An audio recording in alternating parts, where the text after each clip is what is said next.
नमस्कार दोस्तों, करप्शन एक ऐसा शब्द जिसे सुनते ही हमें लगता है ये तो बड़े नेताओं, मिनिस्टर्स या फिर बिलियन डॉलर से जुड़ा हुआ स्कैम है। लेकिन असल में करप्शन सिर्फ स्कैम की एक हेडलाइन नहीं, बल्कि वो एक कैंसर की तरह है जो हमारे सिस्टम के हर कोने में फैल चुका है। अगर आपको याद होगा तो कुछ साल पहले 2G स्कैम ने पूरे देश को हिला दिया था, जिसमें 1.76 लाख करोड़ रुपए का घोटाला हुआ।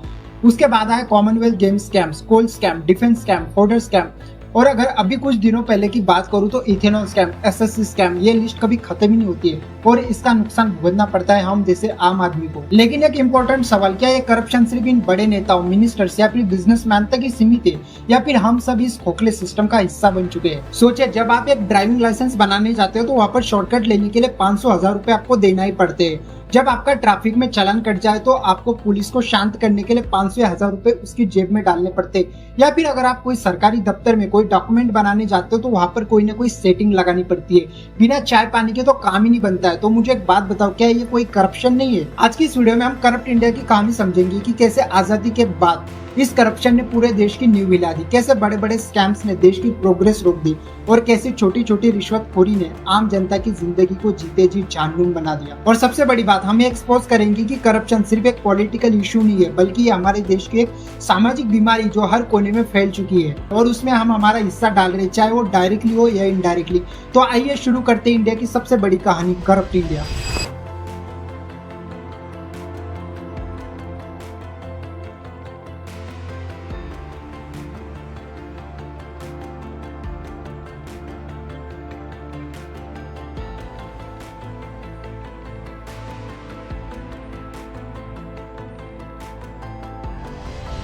आजादी के तुरंत बाद ही देश ने करप्शन का पहला टेस्ट चख लिया था। लोगों को लगता था कि ब्रिटिश जाने के बाद एक ईमानदार भारत बनेगा, लेकिन रियलिटी कुछ और ही थी। सबसे पहला बड़ा केस था 1948 का जीप स्कैंडल। उस टाइम पर देश नया नया आजाद हुआ था और उस टाइम की आर्मी फोर्सेस को अर्जेंट व्हीकल्स की जरूरत थी। तो उस टाइम के डिफेंस मिनिस्टर ने डिसीजन लिया कि अभी हम बाहर से जीप्स इंपोर्ट करेंगे। लेकिन ये डील इतनी शैडो तरीके से हुई कि बाद में इन्वेस्टिगेशन में पता चला कि पैसा तो गया, लेकिन प्रॉपर क्वांटिटी में जीप ही नहीं मिल पाए, यानी कि देश के सुरक्षा के नाम पर केवल पैसा लूटा गया। तो सोचो, आजादी के तुरंत बाद ही देश की सुरक्षा के साथ ऐसा धोखा हुआ। फिर आया 1950s का मुंड्रा स्कैम। ये एक LIC गवर्नमेंट इंश्योरेंस कंपनी से जुड़ा हुआ है। LIC के फंड्स का मिसयूज करके एक बिजनेसमैन हरिदास मुंड्रा की पर्सनल फाइनेंशियल प्रॉब्लम्स और उसके लॉसेस को कवर किया गया। मतलब आम लोगों ने जो खून पसीना बहाकर अपनी मेहनत की कमाई इन्वेस्ट करके रखी थी अपनी सुरक्षा के लिए, अपने एक अच्छे भविष्य के लिए, लेकिन ये कुछ पॉलिटिशियंस और इंडस्ट्रियलिस्ट ने मिलकर लूट ली। ये दोनों केसेस से क्लियर मैसेज देते हैं कि करप्शन कोई अभी का फिनोमेना नहीं है, बल्कि जब से हमारा देश आजाद हुआ है तब से ये हमारे खून में घुस चुका है। गांधी जी, भगत सिंह जैसे काउंटलेस फ्रीडम फाइटर्स ने इस देश को आजादी दिलाने के लिए अपना खून पसीना बहाया, लेकिन आजादी के तुरंत बाद ही करप्शन के इस जाल में हमारा देश फंस चुका था और यही बेस बना आने वाले सालों में सबसे बड़े स्कैम्स का। और अब हम बात करेंगे उन कुछ बड़े स्कैम्स की जिन्होंने सिर्फ देश का पैसा नहीं खाया, बल्कि देश का रेपुटेशन और आम आदमी का विश्वास भी तोड़ा। 1980s में भारत को आर्मी के लिए 155 mm के होवित्जर गन चाहिए थी, तो भारत ने एक स्वीडिश कंपनी बोफोर्स से ये गन खरीदी। डील का टोटल पैसा बहुत ज्यादा था और बाद में इन्वेस्टिगेशन से पता चला कि इस बोफोर्स कंपनी ने इलीगल तरीके से कुछ पॉलिटिशियंस और कुछ गवर्नमेंट ऑफिशियल्स के अकाउंट में ये सारा पैसा ट्रांसफर कर दिया था, यानी कि उन्होंने किकबैक्स दे दी। मतलब पैसा तो गन खरीदने के लिए गया था, लेकिन असल में ये पैसा इन करप्ट लोगों ने लूट लिया था। यह स्कैंडल इतना बड़ा था कि इसकी इंक्वायरी प्राइम मिनिस्टर के ऑफिस तक पहुंची और पॉलिटिक्स में एक बहुत बड़ा टेंशन क्रिएट हुआ। सिंपल शब्दों में कहूँ तो देश की सुरक्षा के लिए पैसा तो स्पेंड हुआ, लेकिन इन कुछ पॉलिटिशियंस ने पैसा चुरा लिया। ये बोफोर्स स्कैम सिर्फ पैसे चुराने का ही केस नहीं था, बल्कि एक एग्जाम्पल है कि जब देश में अकाउंटेबिलिटी और ट्रांसपेरेंसी फेल हो जाती तो उस टाइम पर डिफेंस जैसे सेंसिटिव सेक्टर में भी करप्शन घुस ही जाता है। Number 2, 2G scam. 2008 में टेलीकॉम स्पेक्ट्रम एलोकेशन में 1.76 लाख करोड़ का नुकसान हुआ। सिंपल शब्दों में गवर्नमेंट ने लाइसेंस और स्पेक्ट्रम को मार्केट प्राइस से बहुत कम में एलोकेट कर दिया। इसका रिजल्ट ये हुआ कि टेलीकॉम कंपनीज ने बिलियंस का फायदा उठाया और आम टैक्स पेयर्स का पैसा गवर्नमेंट रेवेन्यू में से चला गया। नंबर 3, 2012 का कोल स्कैम। कोल ब्लॉक्स एलोकेशन में 1.86 लाख करोड़ का नुकसान हुआ। कोल काफी इसेंशियल कमोडिटी है, जैसे कि पावर प्लांट, स्टील इंडस्ट्री या इंडस्ट्रीज के लिए फ्यूल, लेकिन इस एलोकेशन में कंपनीज और ऑफिशियल्स ने अपनी जेब भरी और पब्लिक का पैसा पूरी तरीके से वेस्ट हो गया। Number 4, Commonwealth games scam. 2010 में दिल्ली कॉमनवेल्थ गेम्स के लिए इंफ्रास्ट्रक्चर्स और स्टेडियम्स बनाने में 70,000 करोड़ का पैसा खाया गया। स्टेडियम्स, रोड्स और फैसिलिटीज में ट्रांसपेरेंसी काफी लो थी। कॉन्ट्रैक्टर्स और ऑफिशियल्स ने पैसा लूटा और पब्लिक मनी का मिसयूज किया गया। यानी कि जहाँ पर भी कोई बड़ा अमाउंट सर्कुलेट होता है तो वहाँ पर करप्शन घुस ही जाता है, फिर चाहे वो स्पोर्ट्स में हो, डिफेंस में हो या फिर माइनिंग में। और ये एक पैटर्न दिखाता है कि ये करप्शन एक सिस्टमेटिकली तरीके से पूरे सिस्टम में फैल चुका है। यहाँ पर कोई एक या दो स्कैम की बात नहीं हो रही है। अब हम बात करते हैं कुछ ऐसे एस्पेक्ट्स की जो लोग अक्सर इग्नोर कर देते हैं। Everyday corruption. बहुत लोग सोचते हैं कि ये करप्शन कोई बड़े नेताओं, मिनिस्टर्स या फिर बिजनेसमैन तक सीमित है, लेकिन रियलिटी है कि इस सिस्टम का हम सब हिस्सा बन चुके हैं। अभी इसे कुछ एग्जाम्पल से समझते हैं। जब आप कोई आपका ड्राइविंग लाइसेंस बनाने जाते हो और अगर उस टाइम पर अगर आपने पैसे नहीं दिए तो उस टाइम पे आपकी प्रोसेस लंबी हो जाती है।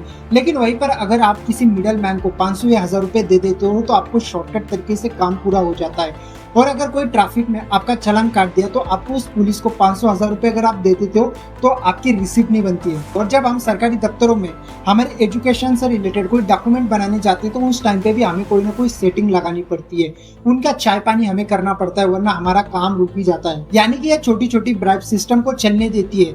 अगर हम इन बड़े स्कैम को एक हिमालय मानते हैं तो ये छोटी ब्राइब्स एक पहाड़ियों की तरह है और ये पहाड़ियां मिलाकर एक दिन करप्शन के बड़े पहाड़ बना देती है। दोस्तों, अब यह करप्शन सिर्फ कोई पॉलिटिकल प्रॉब्लम नहीं रहा है, बल्कि इस देश का कल्चर बन चुका है। जब हम ये छोटी छोटी ब्राइब्स को नॉर्मल समझने लगते हैं तो उसी टाइम पर सिस्टम फेल होता है और तभी ये बड़े बड़े स्कैम पॉसिबल होते हैं। दोस्तों, इस करप्शन का इफेक्ट सिर्फ पैसे चुराने या पैसे खाने तक लिमिटेड नहीं है। इसका नुकसान आम जनता की जिंदगी पर होता है। यह सोचना गलत होगा कि यार पैसे चुराने के बाद तो फायदा तो इन बड़े नेताओं का हुआ, हमारा क्या गया। तो इसके कुछ सेक्टर समझते हैं। सबसे पहला नुकसान होता है एजुकेशन सेक्टर में। सोचकर देखो कि आपने कई साल किसी एक कॉम्पिटिटिव एग्जाम के लिए दिन रात मेहनत की, लेकिन एग्जाम के एक दिन पहले ही पेपर लीक हो जाता है। अब जिसके पास पैसे होते हैं तो वो पेपर खरीद कर सिलेक्शन ले लेता है, लेकिन आपका पूरा फ्यूचर मिट्टी में मिल जाता है, आपकी सारी मेहनत वेस्ट हो जाती है। यानी कि करप्शन सिर्फ पैसा लूटने तक ही सीमित नहीं होता है, बल्कि हमारे करियर के साथ भी खेला जाता है और हमारी पूरी जनरेशन को बर्बाद कर देता है। नंबर 2, इम्पैक्ट करता है हमारी हेल्थ सेक्टर्स पर। कुछ ऐसे गवर्नमेंट हॉस्पिटल है जहाँ पर डुप्लीकेट मेडिसिन सप्लाई की जाती है। अभी इसमें केमिकल तो होता है लेकिन उसका ट्रीटमेंट सही तरीके से नहीं हो पाता है और इसका रिजल्ट ये होता है कि मरीज ठीक होने के बजाय उसकी तबीयत और खराब होती है और ये पॉलिटिशियंस और कुछ करप्ट लोग इन्हीं मेडिसिन का पैसा चुरा लेते हैं। तीसरा बड़ा नुकसान होता है हमारे देश के इंफ्रास्ट्रक्चर पर। रोड बनाना हो या फिर ब्रिजेस बनाना हो तो वहाँ पर कॉन्ट्रैक्टर सही तरीके के माल यूज नहीं करते, जैसे कि सीमेंट हो या स्टील प्रॉपर तरीके से यूज नहीं करते, क्योंकि इन पैसों से उन्हें खुद की जेब भरनी पड़ती है। अब इसका रिजल्ट यह होता है कि ब्रिजेस गिर जाते हैं, रोड अंदर से ही टूट जाती है या फिर बिल्डिंग्स कोलैप हो जाती है। लिटरली ये करप्शन लोगों की जान तक ले लेता है। मतलब कि करप्शन सिर्फ एक तरीके का इकोनॉमिकल क्राइम नहीं है, बल्कि एक तरीके का ह्यूमैनिटेरियन क्राइम है, जिसमें एक स्टूडेंट की जिंदगी, एक पेशेंट की जान और आम आदमी की सुरक्षा तक खतरे में आ जाती है। दोस्तों, जब भी कोई बड़ा करप्शन होता है या स्कैम होता है तो सबसे पहला लोगों का रिएक्शन होता है साला ये नेता चोरी, और एक तरीके की ये सही स्टेटमेंट है, क्योंकि अभी तक के नेता लोगों ने बस पैसा नहीं चुराया बल्कि लोगों का विश्वास भी तोड़ा है। लेकिन दोस्तों, रियलिटी तो यह है कि अब ये करप्शन सिर्फ ऊपर तक लिमिटेड नहीं रहा, बल्कि एक साइकिल बन चुकी है जो ऊपर से नीचे और नीचे से ऊपर दोनों तरफ चलती है। पॉलिटिशियंस और गवर्नमेंट ऑफिशियल्स बड़े लेवल के डिसीजंस लेते हैं, जैसे कि टेलीकॉम स्पेक्ट्रम हो या फिर कोल ब्लॉक्स या फिर डिफेंस के जैसे कॉन्ट्रैक्ट्स, और वहां से वो पैसे चुरा लेते हैं और यही करप्शन एक टॉप लेवल का स्कैम बनते हैं, जिनमें 2G स्कैम आता है, बोफोर्स स्कैम आता है और कई सारे डिफेंस स्कैम आते हैं। इतना ही नहीं बल्कि आम इंसान खुद इस घटिया सिस्टम का हिस्सा बन चुका है। फिर चाहे वो आप किसी ड्राइविंग लाइसेंस बनाने जाते हो या फिर किसी स्कूल में एडमिशन लेना हो, हॉस्पिटल में एडमिट करना हो या फिर कहीं पर कोई डॉक्यूमेंट बनाना हो या फिर कहीं पर बिजली कनेक्शन करना हो, कहीं पर राशन कार्ड बनाने जाना हो, हर जगह पर आपको सेटिंग करनी पड़ती है। मतलब कि हम लोग छोटे छोटे गलतियां करके इस सिस्टम में बड़े बड़े लूप होल्स बना देते हैं, और जब हम आम आदमी के एक्शन का इम्पैक्ट समझ लेते हैं तब हमें समझ में आता है कि इस करप्शन में सिर्फ पॉलिटिकल नेता इन्वॉल्व नहीं, बल्कि हम जैसे आम आदमी भी इन्वॉल्व है, चाहे वो डायरेक्टली हो या इनडायरेक्टली। तो अभी बस ये करप्शन रोकने की जिम्मेदारी इन घटिया और करप्ट नेताओं की नहीं है। माना कि इन नेताओं ने या फिर कुछ गवर्नमेंट ऑफिशियल्स ने पैसे चुराने की शुरुआत की, लेकिन हम लोगों ने डेली की जिंदगी में छोटे छोटे ब्राइब्स देकर उस सिस्टम को और भी सस्टेन किया और उन्हें सपोर्ट किया। और यही वजह है कि आज करप्शन एक बहुत बड़ा हिमालय की तरह एक साइकिल बन चुका है, जो ऊपर से नीचे और नीचे से ऊपर दोनों तरफ चल रहा है और एक दूसरे को सपोर्ट कर रहा है। दोस्तों, माना कि करप्शन की प्रॉब्लम बहुत बड़ी है, लेकिन इसका कोई सॉल्यूशन नहीं, ऐसा भी नहीं है। कुछ एग्जांपल्स ने ये प्रूव करके दिखाया कि अगर विल पावर हो तो इस सिस्टम को बदला जा सकता है। दोस्तों, जब से मैक्सिमम प्रोसेस ऑनलाइन या डिजिटली हो गए तो तब से मिडल मैन का करप्शन काफी हद तक कंट्रोल कर दिया गया है। लेकिन जो लोग अनएजुकेटेड है, जो आज भी इन डिजिटल टूल्स का यूज नहीं कर पा रहे, तो उन लोगों के साथ ऐसा करप्शन होता है। 2005 में जब से आरटीआई यानी कि राइट टू इन्फॉर्मेशन एक्ट आया तो हम यूथ को एक पावर मिली गवर्नमेंट से सवाल पूछने की और सच्चाई जानने की। करोड़ ऑफ स्कैम्स और इरेगुलरिटीज इस आरटीआई के थ्रू एक्सपोज भी हुए। अब ये आरटीआई हमारे यूथ के लिए एक स्ट्रॉन्ग वेपन है जिसे हमें यूज करना है। अब ये बात अलग है कि अगर आप आज के सरकार को अकाउंटेबिलिटी पर सवाल करते हो या फिर अपने हक के लिए कुछ प्रोटेस्ट करते हो तो ये आप एंटी नेशनल और देशद्रोही घोषित करने के पीछे लगी है। अब हमें सरकार की बचकानी और घटिया हरकतों से डरना नहीं है, बल्कि देश के लिए आवाज उठाने ये आज के देश की जरूरत बन चुकी है। अब दोस्तों यहाँ पर सबसे बड़ा रोल होता है सोशल मीडिया का और हम जैसे यूथ के आवाज उठाने का।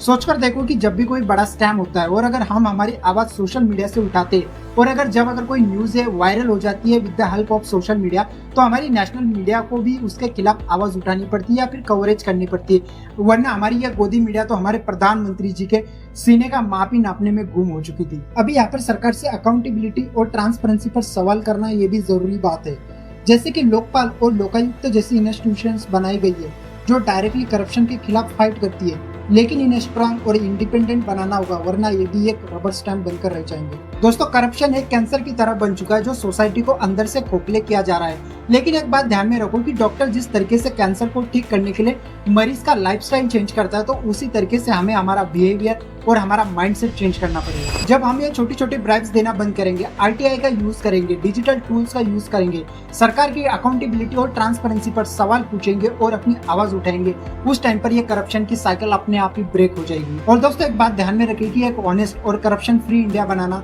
सिर्फ इन करप्ट नेताओं की जिम्मेदारी नहीं है, बल्कि ये हम सबकी जिम्मेदारी है। बहुत बहुत धन्यवाद और जय हिंद।